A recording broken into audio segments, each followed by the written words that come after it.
예, 오늘로서 에스더 설교가 끝이 납니다. 에스더는 에스더와 모르드게의 이야기가 아니에요. 겉으로는 에스더와 모르드게의 이야기인데 이야기가 아니라 하나님 이야기입니다. 이게 에스더서예요. 에스더와 모르드게 속에 살아계셔서 구원의 역사, 구원의 스토리를 써가시는 하나님의 이야기가 에스더서입니다. 에스더에서는 하나님이라는 단어가 한 번도 나오지 않고 야훼라는 단어가 나오지 않고 엘로힘이라는 단어가 나오지 않아요. 그런데 우리가 쭉 봐왔듯이요, 어느 성경보다 하나님의 권능의 손으로 하나님이 역사하시는 모습이 곳곳에서 드러나잖아요. 사도행전은 겉으로 볼 때는 베드로 이야기고 사도 바울의 이야기인 것 같습니다.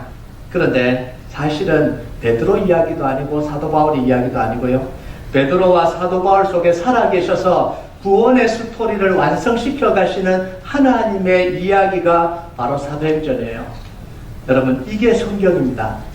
여러분, 성경에는 사람들의 이야기가 기록된 게 아니에요. 아브라함의 이야기가 기록되어 있고 야곱의, 요셉의 이야기가 기록된데 사실은 그 이야기가 아니라 그 사람들을 통해서 역사하시고 구원을 이루어 가시는 하나님의 이야기가 바로 성경이에요. 여러분, 우리 삶은요, 그럼 뭐겠어요? 우리 이야기가 아니에요. 내가 성공하고 내가 태어나고 내가 죽는 이야기가 아니라는 거예요. 우리 속에 살아계신 하나님의 이야기가 우리 인생입니다. 여러분의 인생이요, 뭐냐 하면 하나님의 스토리예요. 여러분의 인생이 하나님의 스토리입니다. 그래서 내 인생을 내 마음대로 할 수가 없어요. 내 인생을 내 마음대로 하는 건 뭐냐면 하나님의 이름에 목출하는 거예요. 제대로 사셔야 됩니다. 제대로. 여러분, 제대로 사시는 축복이 있길 바랍니다. 내 인생 내 건데 내 마음대로 살지 않아요. 하나님의 스토리예요. 각각의 스토리예요. 여러분, 우리 안에서 착한 일을 시작하시니까 그리스도 예수의 날까지 이루실 줄을 우리가 확신한다. 우리 속에서 이루어가시는 성령님의 이야기가 바로 우리 인생입니다. 그래서 우리는 이 땅에서 하나님을 드러내는 도구예요. 내 모습을 드러내는 도구가 아니라 하나님을 드러내는 도구입니다. 미국의 초대형 건축 설계 회사인 팀 하스라는 이 회사가 있는데요, 거기에 CEO가 한국 사람입니다. 하형록이라는 분인데 회장이기도 하고 목사님이기도 하는 분이에요. 이분은 말씀대로 회사를 운영한다고 그러고요, 하나님의 사랑을 전하기 위해서 이 회사를 운영한다고 정신이 그래요. 그래서 하나님 사랑과 이웃 사랑을 이루기 위해서 그 회사를 만들고 지금 이루어가는데, 이분의 스토리를 기록한 책이 The Favor. 뭔 말인지 아시죠? Do me a favor 할 때 The Favor. 그래서 은혜라는 건데 그레이스라고 하지 않고 멀시라고 하지 않고 페이블이라고 표현한 이유가 있습니다. 그 이유는 제가 설명을 안 하겠습니다. 책을 읽어보시기 바랍니다. 지금 오늘 그 이야기 하려고 그런 게 아니고요. 이분이 펜실베니아 대학의 건축학과를 졸업했습니다. 아주 젊은 나이에 성공을 했어요. 유명한 건축 설계 회사에서 20대인가 30대인가 그때 중역이 됐습니다. 20, 30대 중역이 되는 건 쉽지 않잖아요. 중역으로 일을 하면서 아주 성공가도를 달리고 있었습니다. 그런데 뉴욕으로 가는 고속도로 위에서 갑자기 의식을 잃고 쓰러져 버렸습니다. 심장에 문제가 찾아온 거예요. 심실빈맥증. 심장이 약하기 때문에 심장에 문제가 찾아온 거예요. 약했어요. 그래서 병원에 입원해서 심장 이식을 기다리고 있는데 2년 만에 자기에게 꼭 맞는 심장이 나타났습니다. 그래서 의사가 와서 너무 기뻐서 하영록 회장에게 이 심장이 나타났으니 지금 당장 수술하자고 그랬어요. 그런데 그때 의사가 실수로 하지 말아야 될 이야기를 해버립니다. 옆방에 있는 여자는 맞는 심장이 없어서 이틀 후면 죽는데 당신은 정말 행운하다. 지금 이 심장을 이식하면 되니까. 그런데 그 심장이 당신이 이식받으려고 하는 그 심장이 그 옆에 방에 있는 여자의 심장과도 또 일치한다는 거예요. 이 말을 하면 안 돼요. 의사들은 이 말을 하면 안 됩니다. 그러니까 이 이야기를 듣고 하영록 회장이 근심에 빠졌습니다. 그러면서 이 의사에게 물었습니다. 그 여자가 심장을 이식받지 못하면 어떻게 됩니까? 그러니까 이틀 만에 죽는데, 이틀이면 죽는데요. 그래서 자기 또 물었대. 내가 심장 이식을 안 받으면 어떻게 됩니까? 그러니까 일주일 산대요. 좀 많이 살면은 한 달까지, 3주에서 한 달까지는 버틸 수 있대요. 그래서 고민을 하다가 자기에게 올 심장을 그 여자에게 주라는 거예요. 이틀 만에 죽으니까 자기는 그래도 일주일 살 수 있고 3개월은 버틸 수 있으니까 이틀 만에 죽는다 그러니까 심장을, 이 의사가 화들짝 놀랐어요. 아니라고. 내가 이 말을 하면 안 되는데 아니라고. 이 심장은 당신 거니까 당신이 이식받아야 된다고. 아무리 말려도 소용이 없어요. 그래서 심장을 이식해 줍니다. 자기에게 온 2년 만에 찾아온 심장을 그 이틀 만에 죽는 그 여자를 위해서 양보를 해요. 심장을 양보하고 난 뒤 일주일 뒤에 이 하영록 회장이 심장 호흡 곤란으로 이 혼수 상태에 빠져버렸습니다. 그때까지 심장이 안 나타납니다. 한 달쯤 지났을 때 기적적으로 수술할 수 있는 심장이 나타났습니다. 그런데 그 심장이 알코올 중독자 심장이어서 6년만 버틸 수 있습니다. 결론을 이야기를 하면요, 6년 뒤에 다시 심장 이식을 해서 건강한 청년의 심장을 이식받아서 지금도 잘 살고 계십니다. 그런데 이 미국 법에는요, 심장 이식은 단 한 번밖에 안 돼요, 의학적으로. 그런데 그 두 번째 받은 것도 하나님의 기적이에요. 그 이야기는 또 책을 읽어보시고, 지금 제가 한 이야기는 그 이야기가 아니에요. 예, 하영록 회장이 퇴원했을 때 2년 동안 투병 생활을 하니까 돈을 다 탕진을 했습니다. 그리고 이제 퇴원을 해서 자기 집에서 차고에서 이 회사를 차렸습니다. 주로 차고에서 회사를 차리니까 이 회사가 잘 되는 것 같아요. 네.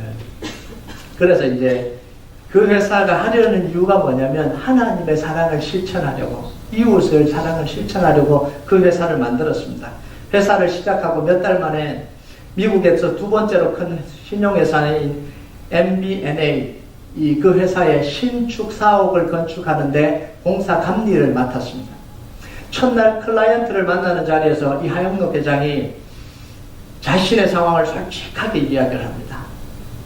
내가 이 회사를 설립한 건 이웃 사랑을 실천하려고, 하나님의 사랑을 실천하려고 이 회사를 만든다. 그런데 나는 심장 이식을 받은 시한부 인생이다. 언제 죽을지 모른다.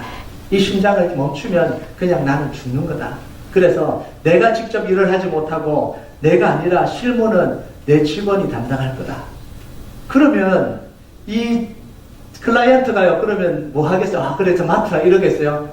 안 맡아. 심장 언제 죽을지 모르는 그 회사 사장한테 누가 맡기겠어요? 그런데 이 MBNA 로저스 크로저 부사장이 언제 죽을지도 모르는데 저렇게 열심히 사는 모습을 보고 감동을 받았습니다. 그래서 회사의 위기를 무릅쓰고 그 일을 이 하영록 회장 이 회사에다 맡긴 거예요. 그러면서 계속해서 일감을 몰아줬습니다. 2년 뒤에 이 로저 크레지어 부사장이 죽었습니다. 죽으면서 유언을 남긴 거예요. 이 하영록 회장을 만날 때 이미 이 사람은 암으로 2년 시한부 선고를 받은 상태였어요. 그러면서 유언을 남기고 죽었는데 나중에 이 크로지어 이 부사장의 비서가 하영록 회장한테 연락이 왔습니다. 유언을 남겼다. 그래서 보니까 뭐라고 유언을 남겼냐면, 내가 죽은 뒤에도 그 사람을 성공하도록 꼭 도와주라. 자기 그 비서한테 이야기합니다. 그 회사한테 유언을 남긴 거잖아요. 그 하영록 회장이 성공할 수 있도록 꼭 도와주라. 내가 죽은 뒤에도 꼭 도와주라는 거예요. 그러면서 하는 말이 뭐냐면, 내가 죽은 뒤에도 나는 그 사람을 통해서 내 인생을 살아가고 싶다는 거예요. 여러분, 얼마나 감동적입니까? 내가 죽은 뒤에도 이 사람을 통해서 내 인생을 살아가고 싶다는 거예요. 그 사람을 통해서 세상을 보고, 그 사람을 통해서 숨을 쉬고, 그 사람을 통해서 내가 못다한 인생을 살아가고 싶다는 거예요. I want to live to him. I want to live to him. 여러분, 제가 이야기를 왜 하냐면요, 예수님 우리를 구원하시고 예수님은 십자가에 돌아가셨습니다. 그러면서 예수님이 지금 부활하시고 죽음을 이기시고 부활하셔서 지금 어디에 계셔요? 우리 안에 계십니다. 예수님의 소원이 뭐예요? 내가 죽고, 내가 너희들을 위해서 죽고, 내 인생을 너를 통해서 살고 싶다는 거예요. 예수님은요, 내 인생을, 예수님의 생명을 김 목사를 통해서 살아가고 싶다는 거예요. 예수님은요, 이 크리스찬들을 통해서 예수님이 살아가고 싶다는 거예요. 이게 예수님의 이 의도예요. 예수님의 마음이에요. 그래서 여기 보면 요한복음 15장에 보면요. 15장 4절 우리 같이 한번 읽어볼까요? 시작. 내 안에 가라. 나도 너희 안에 가리라. 가지가 포도나무에 붙어있지 않으면 스스로 열매를 맺을 수 없음 같이 너희도 내 안에 있지 아니하면 그러하지라. 십자가에서 돌아가신 예수님은 우리 안에서 예수님의 인생을 살아가고 싶다라는 거예요. 이게 그리스도인의 삶이에요. 그러면서 뭐라고 이야기합니까? 우리 힘으로는 열매를 맺을 수 없으니까 성령님을 보내주셔서 우리 안에서 살게 하시는 거예요. 이 회장, 크로제 회장이 뭐라고 이야기합니까? 그냥 내가 죽은 뒤에도 도와주라는 거예요. 예수님이요, 십자가에 달려 돌아가시고 끝나신 게 아니라 내가 죽고 난 뒤에 뭐라고 이야기합니까? 보혜사 성령을 보내주신 것이다. 이렇게 이야기해요. 우리 크리스찬들이 실패하지 않도록, 세상에서 넘어지지 않도록, 세상에서 끼어지지 않도록, 절망하지 않도록, 내가 떠난 뒤에도 나의 영인, 예수의 영인 성령을 보내주셔서 너희들 하여금 열매 맺고 살아가게 하겠다는 거예요. 도대체 아멘을 안 하시면 언제쯤 아멘 하시려고 그러십니까? 네? 네. 여러분, 십자가에서 돌아가신 예수님은 우리 안에서 살기를 원하시는 거예요. 아멘. 죽음을 이기신 예수님이 우리 안에 살아계십니다. 아멘. 질병을 이기신 예수님이 우리 안에 살아계세요. 아멘. 이 유혹을 이기신 예수님이 우리 안에 살아계십니다. 아멘. 사탄 마귀를 이기신 예수님이 우리 안에 살아계십니다. 아멘. 절망을 이기신 예수님이 우리 안에 살아계시는 거예요. 아멘. 세상을 이기신 예수님이 우리 안에 살아계시는 거예요. 악한 것을 이기신 예수님이 우리 안에 살아계시는 거예요. 그래도 아멘을 안 하고 계신 분은 도대체 뭐 하는 분인지 모르겠어요. 여러분, 제가 왜 이야기를 하는 줄 아세요? 심장이 뛸 때마다 우리가 예수님을 느끼는 거예요. 심장이 뛸 때마다. 제가 기도하면서 그런 생각이 들었어요. 심장이 뛸 때마다 주님이 그런 이야기 하시는구나. 내가 함께 있다. 힘내자. 쿵쿵쿵. 내가 함께 있다. 이기자. 힘겹지. 내가 살아있다. 질병이 찾아와도, 어려움이 찾아와도, 절망이 찾아와도 그 모든 걸 십자가에서 이기신 예수님이 심장이 뛰는 것처럼 우리 안에서 살아계시잖아요. 네. 그게 하나님이 우리에게 던져주시는 메시지. 아멘. 우리가 예수님 안에 있고 예수님의 영이 성령님이 우리 안에 계시면 우리는 절대로 실패할 수가 없습니다. 아멘. 왜냐하면 하나님은 절대로 실패하지 않는 분이기 때문에. God never fails. 하나님은 실패하잖아요. 시련은 있고 주춤거림은 있고 잠시 막힘은 있고 잠시 이 장애물은 있지만 결국은 승리하고 마는 것이 하나님의 구원의 역사입니다. 아멘. 성경에 하나님의 구원이 좌절된 적이 어디 있어요? 창세기로부터 요한계시록까지 막힘은 있고 주춤거림은 있지만 하나님의 구원의 역사는 결국은 이루어지지 않습니까? 여러분, 우리 인생도 똑같습니다. 우리 인생도 하나님의 구원의 역사와 궤적을 같이 해가는 거예요. 막힘은 있고 어려움은 있고 잠깐 두려움은 있을 수 있지만 하나님이 승리하셨기 때문에, 주님이 승리하셨기 때문에, 승리하신 주님이 우리 안에 계시기 때문에 우리는 승리할 수밖에 없는 거예요. 네. 여러분, 이걸 보여준 게 에스더입니다. 에스더와 모르드게의 승리가 아니에요. 하나님의 승리예요. 이게 에스더입니다. 여러분, 하나님의 구원의 역사는 단거리 경주보다는 마라톤을 많이 닮았습니다. 마라톤은 초반에 빨리 달려간다고 해서 그 사람이 마지막 골인도 빨리 하는 게 그게 마라톤이 아니잖아요. 42.195km를 열심히 달려서 골인 해야만 결론을 이야기할 수 있는 게 이게 마라톤입니다. 먼저 달려갔다고 먼저 끝나는 게 아니에요. 단거리 경주는 100m 달리기는 9초 안에 끝납니다. 요즘 신기록이 얼마인지 모르지만 땅 해볼거예요. 추월하는 게 거의 없어요. 먼저 뛰어가면 끝이에요. 그런데 마라톤은요, 아침에 출발해서 잘 달리고 있는 거 보고 점심 먹고 왔는데도 아직 안 끝났잖아요. 누가 이겼더라? 끝까지 달려봐야 마지막 결승점을 통과해봐야 아는 거예요. 그 사이에 어떤 일이 일어나는지 아무도 몰라요. 실제로 2004년 아테네 올림픽에서 브라질의 이 디마 선수가 35km까지 질주하고 달렸어요. 선두로 질주하고 달렸잖아요. 1등 할 거라고 모든 방송에서 이제는 이 사람이 1등 할 거라고 모든 방송에서 그랬습니다. 그런데 갑자기 관중석에서 한 사람이 튀어나와서 그 사람을 덮쳐버렸잖아요. 아무도 예상하지 못했어요. 그래서 3등으로 골인을 했습니다.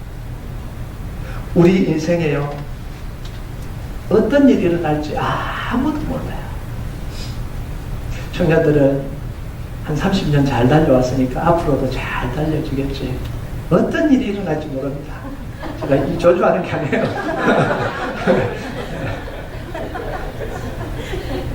어떤 일이 일어날지. 60평생 잘 달려왔는데 뭐 아닐 수도 있어요. 마라톤에는요, 특별히 어려운 구간이 있습니다. 마라톤을 할 때 처음 힘든 구간이 언제냐면 처음 출발해서 10km까지가 힘들대요. 왜냐하면 초반에 승기를 잡기 위해서 경쟁을 하면서 빨리 달려요. 자기 페이스를 넘어서야 되는 때도 있고요. 그러니까 막 눈치 보고 빨리 달려야 되니까 힘겨운 거 이게. 그리고 마라톤에서 제일 힘든 구간이 언제냐면 30km에서 37km 사이가 제일 힘든. 이때가 되면 체력이 바닥이 나고요. 다리가 풀려서 우들거리고요. 이제는 정신이 반쯤 나간대요. 정신이. 이 뭐 자기 힘으로 도저히 뛰어갈 수 없는 정신이 반쯤 나간 상태가 된대. 그러면서 정신력으로 달려야 되는 구간이에요. 힘으로 달리는 것도 아니고 그냥 죽자사자 달려야 되는 거예요. 여러분, 우리 인생도요, 마라톤처럼 처음이 힘들잖아요. 뭘 해야 될지 어떻게 해야 될지 몰라서 당황하고 힘들잖아요. 이미 처음 와서 뭘 해야 될지 모르잖아요.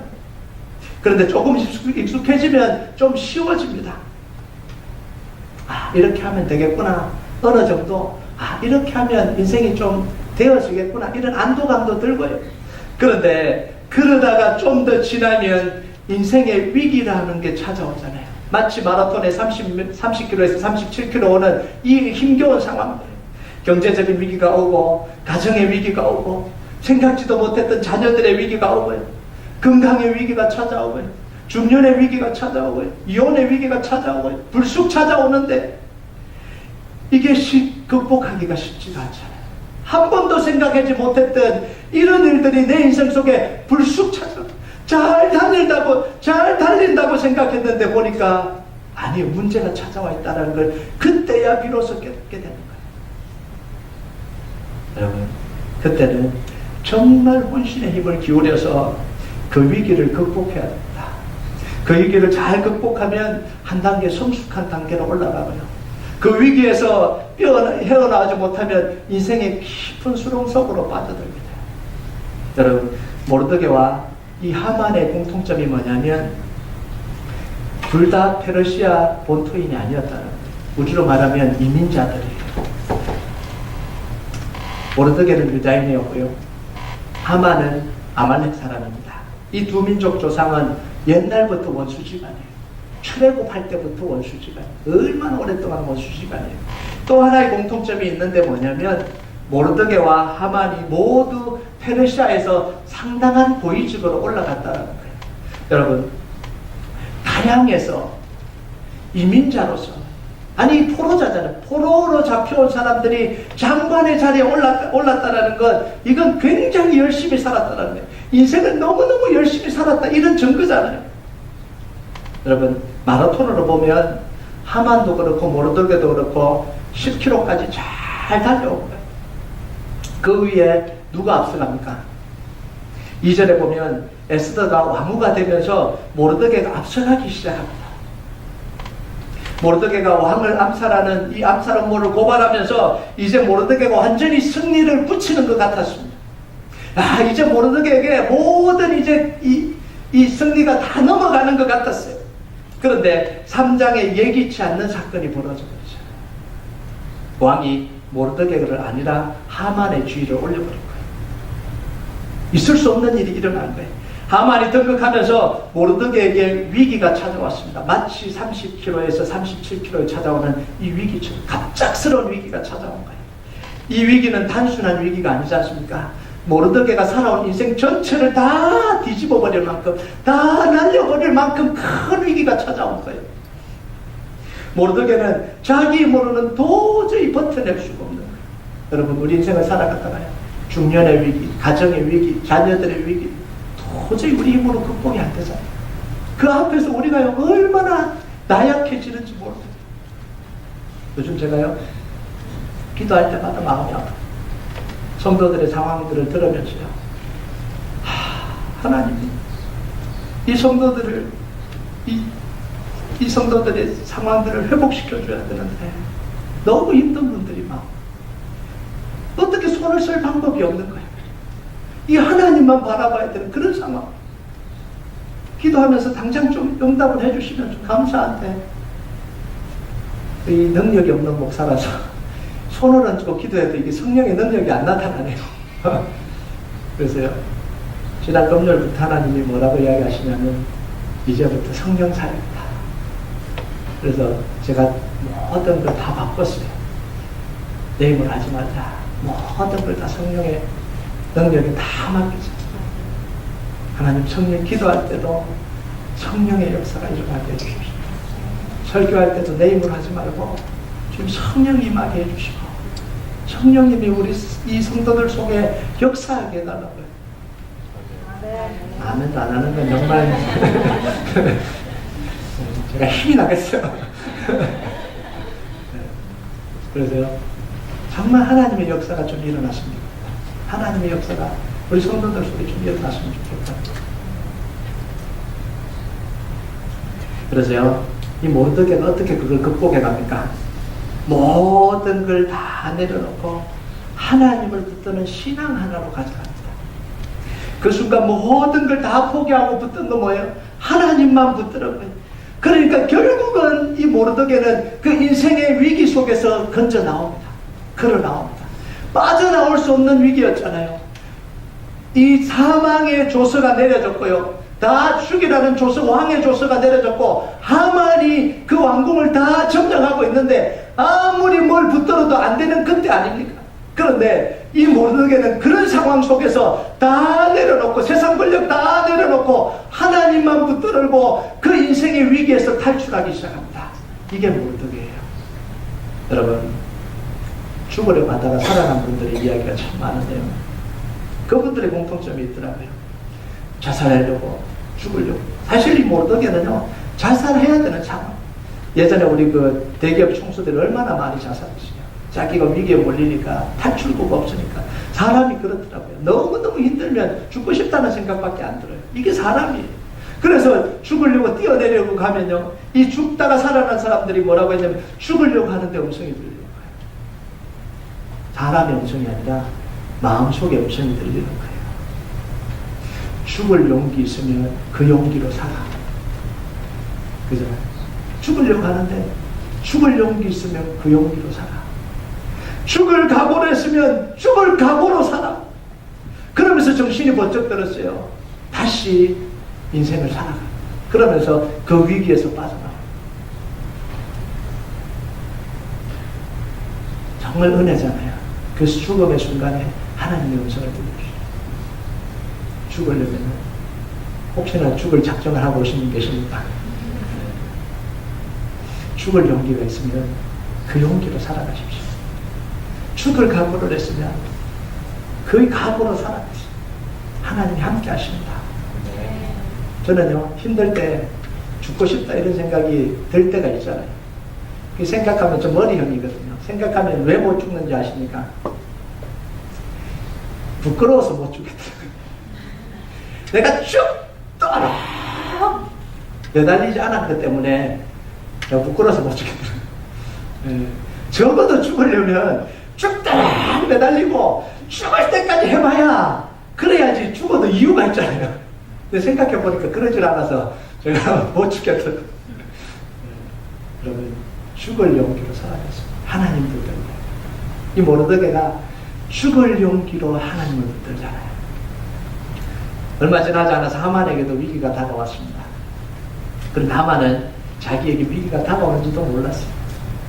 자기 목에 올가미가 채워진 뒤에야 이게 위기구나 그걸 알게 됩니다. 결국은 하만은 그 위기를 극복하지 못하고 무너져 내려갑니다. 여러분, 모르드게는 위기를 극복했는데 하만은 왜 그 위기를 못 극복했을까요? 그 이유가 여러 가지겠지만요, 하만은 붙잡을 게 많은 사람이었습니다. 붙잡을 게 많은 사람. 명예도 붙잡아야죠. 권력도 붙잡아야 돼. 재산도 붙잡아야 돼. 목숨도 붙잡아야 돼. 붙잡을 게 너무 많은데, 여러분, 이게 다른 말로 뭔지 아세요? 진짜 붙잡아야 될 게 없는 사람이 하만이었습니다. 권력도 있고 재산도 있고 사람들도 있고 다 있을 것 같은데 진짜 붙들어야 될 것은 단 하나 붙들어야 될 건 없었다라는 거예요. 여러분, 모든 걸 다 포기하고도 붙잡을 만한 가치 있는 게 없었다라는 거예요. 여러분, 모든 걸 가지고 있는 사람처럼 보였는데 사실은 아무것도 안 가진 사람이었습니다. 이게 하만이에요. 여러분, 우리는요 아무것도 없는 것 같은데 붙들 유일한 분이 계십니다. 이게 우리 인생이에요. 하나님 한 분 계시잖아요. 예수님이 계시잖아요. 다 잃어버려도 아무것도 못 붙들어도 우리가 붙들 가장 가치 있는 한 분을 가지고 있는 이 인생이 우리 그리스도인들의 인생입니다. 여러분, 고린도 이 후서에 보면 사도 바울이 이렇게 고백합니다. 같이 읽을까요? 시작. 무명한 자 같으나 유명한 자요, 죽은 자 같으나 보라 우리가 살아있고 징계를 받는 자 같으나 죽임을 당하지 아니하고 근심하는 자 같으나 항상 기뻐하고 가난한 자 같으나 많은 사람을 부유하게 하고 아무것도 없는 자 같으나 모든 것을 가진 자. 아무것도 없는 것 같지만 예수님 한 분 가지면서 모든 걸 가진 게 우리 그리스도인의 인생입니다. 여러분, 그래서 결국 마라톤에서 결승점을 통과한 건 하만이 아니라 모르드게입니다. 모르드게가 인생의 경주를 다 마친 모습이 이 오늘 본문의 모습이에요. 세 가지 이야기하는데 첫 번째 1절에 보면 아수에로 왕이 본토와 바다 섬들로 하여금 조공을 바치게 하였더라. 이건 모르드게를 통해서 페르시아 나라가 견고하게 세워진 걸 보여주는 겁니다. 왕이 잘했다 이게 아니라 모르드게가 함께하면서 이 나라가 부강해졌다는 거예요. 하나님이 함께 하실 때 요셉이 가는 곳마다 하나님이 축복해 주셨잖아요. 보디발의 집에 가니까 보디발의 집을 축복하시고, 옥에 갇히니까 옥을 축복해 주시고, 이 왕궁으로 가니까 왕궁을 축복해 주시고, 흉년의 때 5분의 1을 거둬서 모든 이 이집트에 있는 이 부가 다 바로에게 오도록 만들었잖아요. 여러분, 하나님이 모르드게와 함께 계시니까 하나님이 페르시아를 축복해 주신 거예요. 이게 무슨 모습이냐면 모르드게가 복의 근원이 됐다는 거예요. 하나님의 약속하신 것처럼 복의 근원, 축복의 통로로 살았다는 거예요. 여러분, 이게 중요한 겁니다.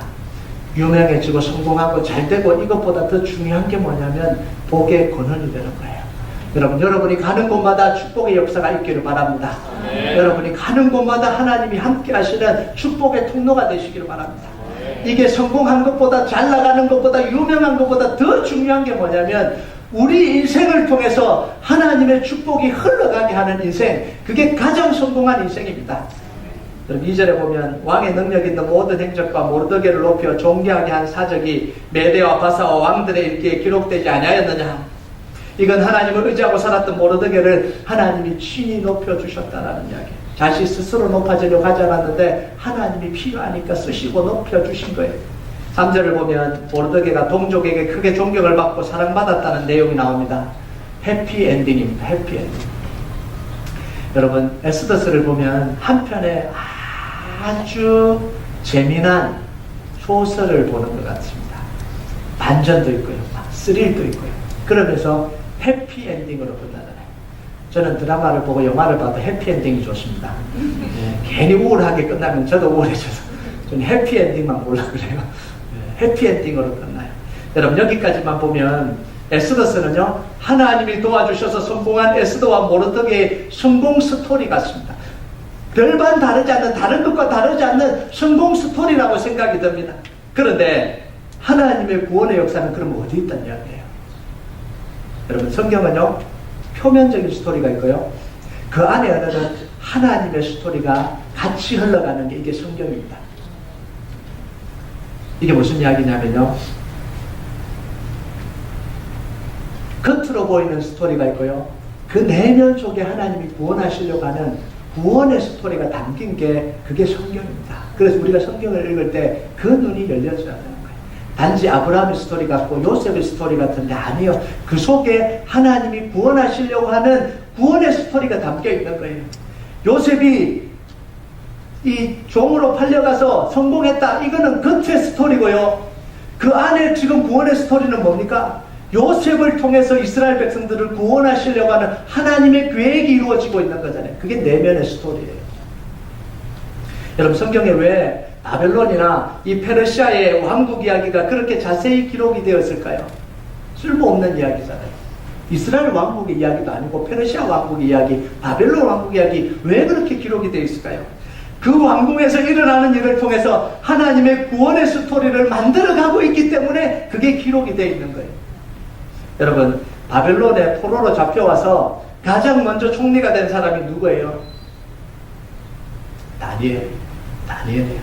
다니엘은 잘나서 총리가 된 게 아니잖아요. 믿음의 결단을 통해서 바벨론의 총리가 됩니다.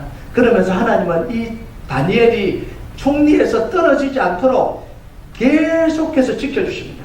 적들이 공격해서 왕이 바뀌어서 이 좌천을 당했어요. 근데 하나님이 또 올려주셔요. 또 쫓겨났어요. 또 올려주세요. 자기가 노력한 게 아니라 다니엘을 계속해서 총리의 자리에 있게 합니다. 새 왕을 통해서요. 여러분, 지금도 아무리 유능해도요, 정권이 바뀌면 다 쫓겨나는 게 그건데, 옛날 왕의 시대는 얼마나 그러겠어요. 그것도 이민자인데. 그런데 하나님이 다니엘을 그 총리 자리에서 떨어지지 않도록 계속해서 지켜주셨습니다. 여러분, 지켜주신 이유가 뭘까요? 여러분, 이때부터 다니엘이 총리로 있으면서 한 일이 뭔지 아세요? 유대인들을 발굴해서 등용하기 시작했습니다. 이 바벨론 왕국 속에 인재들을 발굴해서 등용하기 시작했어요. 신앙으로 기른 이 유대인들을 발굴해서 등용하기 시작했습니다. 이때부터 많은 유대인 지도자들이, 신앙의 지도자들이 다니엘을 통해서 길러집니다. 성경에는 보여지지 않지만 이 다니엘을 통해서요, 우리가 상식적으로도 생각해 볼 수 있잖아요. 다니엘이 총리가 됐는데 그 유대인들을 교육시키고 등용시키지 않겠습니까? 당연히 등용이 되잖아요. 여러분, 다윗은요, 느부갓네살 왕 때 총리가 돼서 언제까지 살아있었다고요? 페르시아 바사의 다리오 왕 때까지 살아있었다. 이렇게 이 다니엘서에서 이야기를 합니다. 여러분, 다리오 왕 다음 왕이 누구죠? 다리오 왕 다음 왕이 누구예요? 바로 에스더서에 나오는 아하수에로 왕이 다리오 왕 다음 왕입니다. 자, 그러면요, 모르드게가 어떻게 이 페르시아에서 장관의 자리까지 올라갈 수 있었겠어요? 바로 다니엘의 영향력입니다. 다니엘의 영향력으로 올라가는 거예요. 지금 말하면요, 다니엘 키드입니다. 다니엘이 키운 사람들이에요. 다니엘 키드라 그러죠. 그 신앙으로 키운 사람들이 이 페르시아에서요, 영향력 있는 자리에 올라가기 시작했습니다. 여러분, 이것뿐만 아니잖아요. 아하수에로 왕 다음 왕이 누구죠? 아닥사스다 왕입니다. 아닥사스다 왕. 이 아닥사스다 왕 때 무슨 일이 일어납니까? 느헤미야를 통해서 3차 포로기환이 일어나고요, 성벽이 재건되는 역사가 일어납니다. 이 성벽 재건 역사와 포로기환을 도와줬던 왕이 아닥사스다 왕입니다. 아하수에로 왕 다음 왕이에요. 하나님을 믿지 않았던 이 아닥사스다 왕이 어떻게 그런 명령을 내릴 수 있었을까요? 바로 에스더와 모르드게의 영향력이에요. 여러분, 아닥사스다 왕은요, 에스더의 이 친아들이 아니에요. 그런데 이때 궁중간섭을 보면 정실 부인이 첩들의 아들까지 교육을 시키잖아요. 이 아닥사스다 왕은 아하수에로 왕의 아들이거든요. 그러니까 그 영향력 안에 있었다.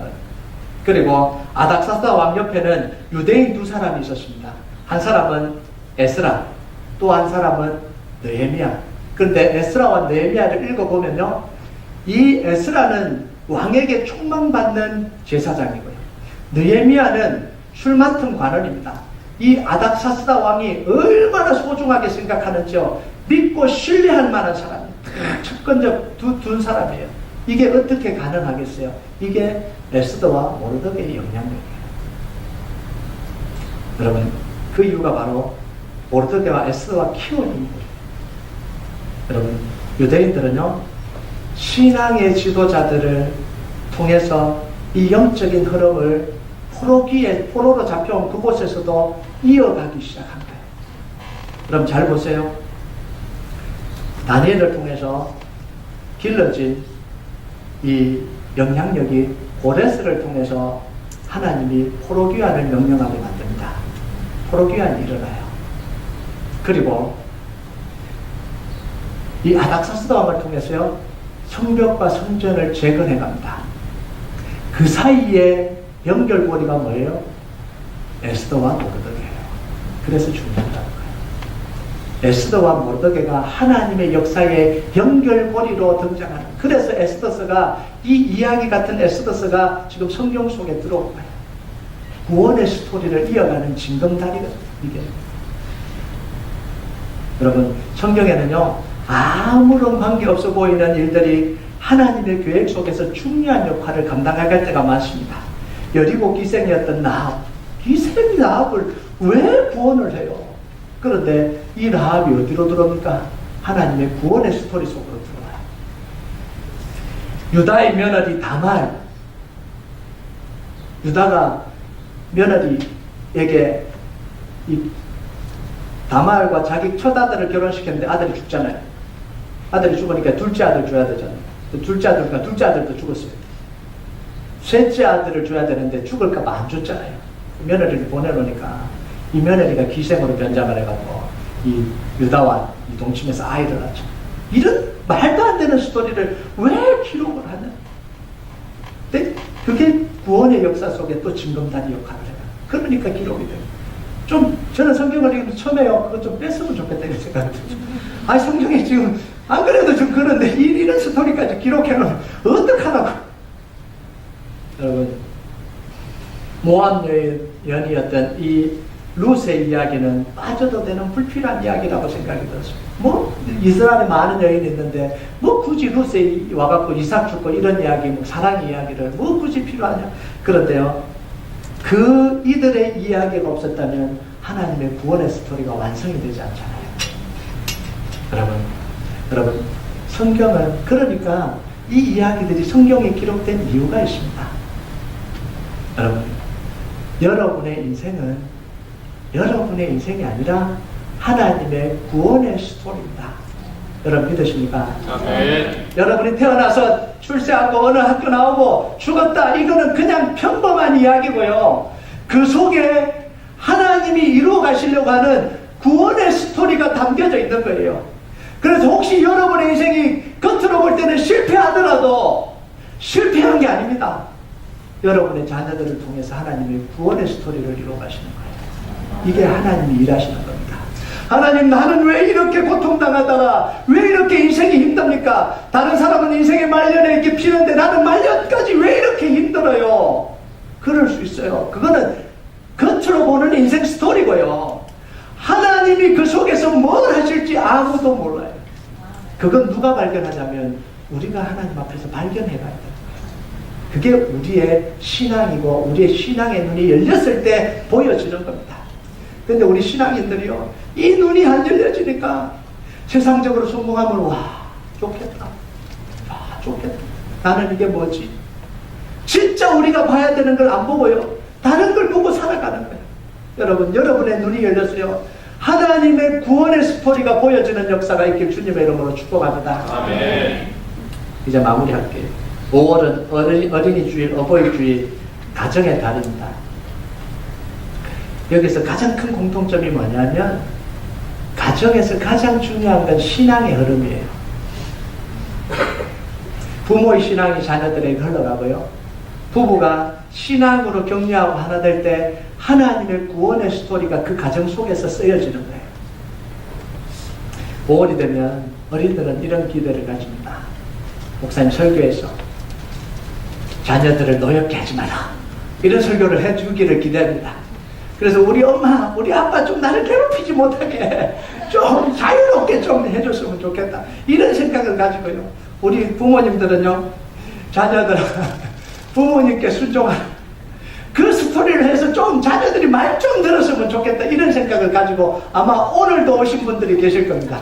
목사님이 오늘도 이 어버이 주일 설교해갖고 좀 자녀들이 좀 호통 좀 치지 않을까.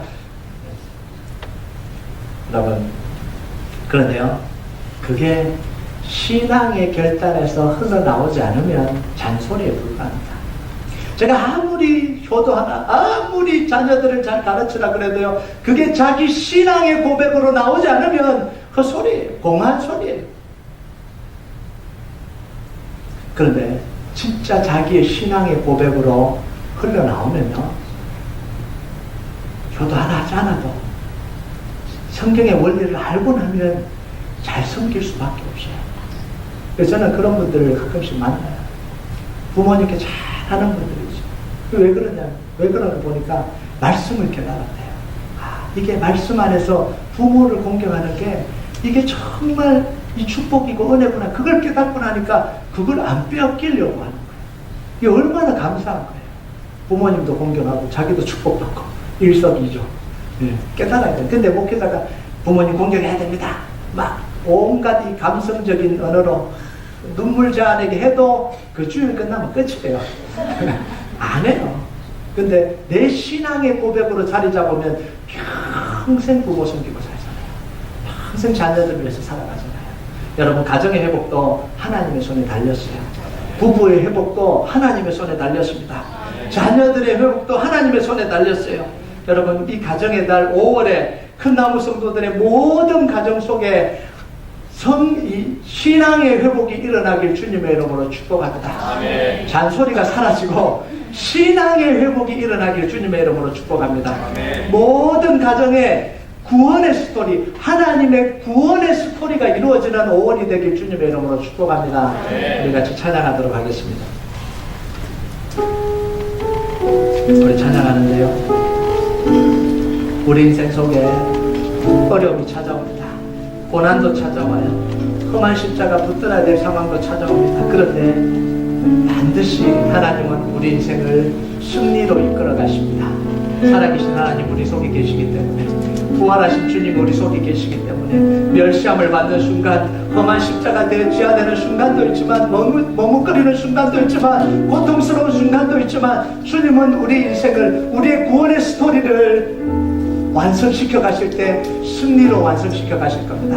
우리가 이 고백을 하나님 앞에 했으면 좋겠습니다. 갈보리 산에 십자가 섰으니